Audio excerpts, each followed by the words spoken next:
5 reasons Final Fantasy 16 will kick ass. Starting off, the presentation on display within Final Fantasy 16 presents a true next-gen experience. Harnessing the complete power of the PlayStation 5, this game looks and sounds absolutely amazing. Ditching both the Unreal and Luminous engines in favor of their own in-house engine allows them to masterfully have total control over their visual design. Final Fantasy games have always been landmarks for graphical fidelity dating all the way back to the PS1 days. I remember watching the opening cutscene in Final Fantasy VIII and was blown away by the graphics back then. And this game is looking to recreate that feeling because holy shit, it's gorgeous. Like, it looks so damn good. Whatever kind of voodoo they used when creating this custom engine, they need to protect it like the Krabby Patty recipe because it's a modern marvel. It actually looks and feels like you're playing the cutscenes and will surely impress anyone who happens to pass by while you're playing the game. It's not just the graphics that make the presentation phenomenal, it's also the sound design and music. The combat sounds impactful, the ambience heard within towns or while exploring the world is immersive, and of course, the chocobos sound delightful as ever. It wouldn't be a Final Fantasy game without a killer soundtrack. The music was created by the legendary composer Masayoshi Soken, who is responsible for the god-tier soundtrack of Final Fantasy XIV, which if you played the MMO, you already know what's up. The soundtrack will be one for the ages, and I cannot wait to have it playing in the background while working on these kick-ass videos. I plan on hosting my first ever Game Awards ceremony at the end of the year, and this game is already looking like a frontrunner for best presentation. The story in Final Fantasy 16 is set to be a battle of opposing kingdoms, reminiscent of Game of Thrones or Crusader Kings. Players will assume the role of Clive Rossfield from the Grand Duchy of Rosaria, a nation who embodies the icon of the fiery phoenix. These icons are the game's traditional Final Fantasy summons, such as Ifrit, Shiva, and Bahamut. And no, I'm not pronouncing him Ifrit, you can kiss my ass. The nations have fallen under turmoil, embroiled in war and escalating tensions over the invaluable resource known as the Mother Crystals. These crystals are what power everyday life in the land of Valisthea, and each nation wants control of them. Clive is a dominant, which is a human capable of possessing the power of an icon, his being the icon of fire, Ifrit. This makes warfare between the opposing factions a behemoth calamity due to the immense power these dominants possess. Think Attack on Titan meets Shadow of the Colossus. It's a gargantuan struggle that could bring about the entire destruction of the planet. The story seems to be one of the best we've seen in recent years, other than Shadowbringers, which was amazing, and follows Clive's struggles from his early childhood years all the way to his current adulthood. Based off everything we've seen from the trailer, state of play, and demo, the game will feature conflict, tragedy, and even romance in typical Final Fantasy fashion. It's going to check all of the boxes, and I cannot wait to see how it unfolds.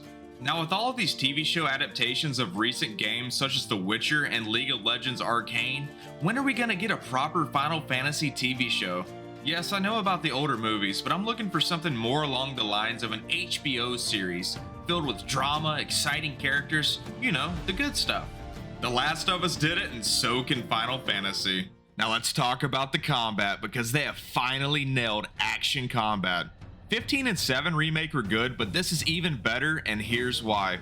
Creative Business Unit 3, I know, crazy name, right, have enlisted Ryoto Suzuki as their combat director, and you may know his work from the hit Devil May Cry and Monster Hunter series. Both franchises are known for their excellent combat. While I'm personally a fan of traditional turn-based combat in my JRPGs, Final Fantasy XVI feels flashy, engaging, and super responsive, and I'm okay with that. Hell, I may end up preferring action combat before it's all said and done. The combat will feature active parrying, dodging, and combo chains, allowing for some serious skill expression and a ceiling much higher than the other Final Fantasy games. And don't worry, if you're new to this style, you'll be given the option to choose story mode at the beginning of the game, and that will grant you accessories enabling auto evasion mechanics, which will make it much less daunting for newcomers. It seems highly accessible for both new players and experts, which is always a wonderful thing to see. During battle, you'll only have to worry about controlling Clive, as your AI companions will pilot themselves.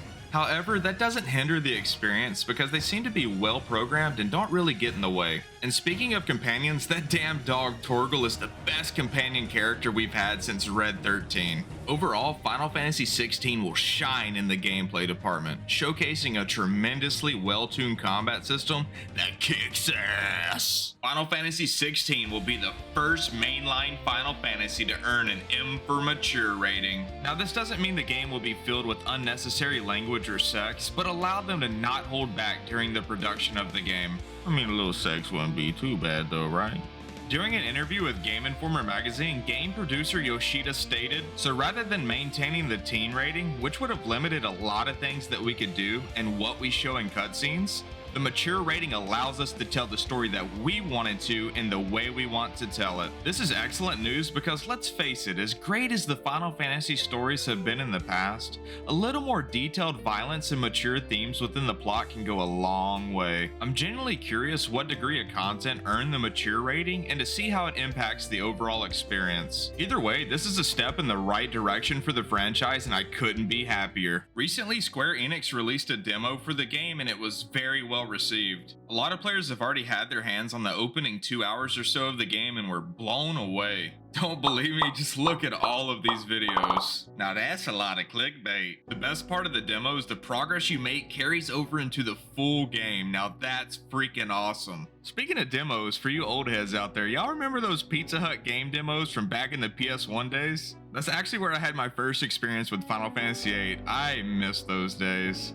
So if you own a PS5, you should do yourself a favor and head over to the PlayStation Store and download the demo ASAP. Experience the game on your own terms and you'll see exactly why Final Fantasy XVI will kick ass. Now it's time for you little moogles to do your part. If you enjoyed the video, be sure to hit that like and subscribe button. And for you real fans out there, drop which Final Fantasy game is your favorite down in the comments. The answer is obviously Final Fantasy IX, don't at me. Thanks for watching and I'll catch you next time on Wealth Gaming.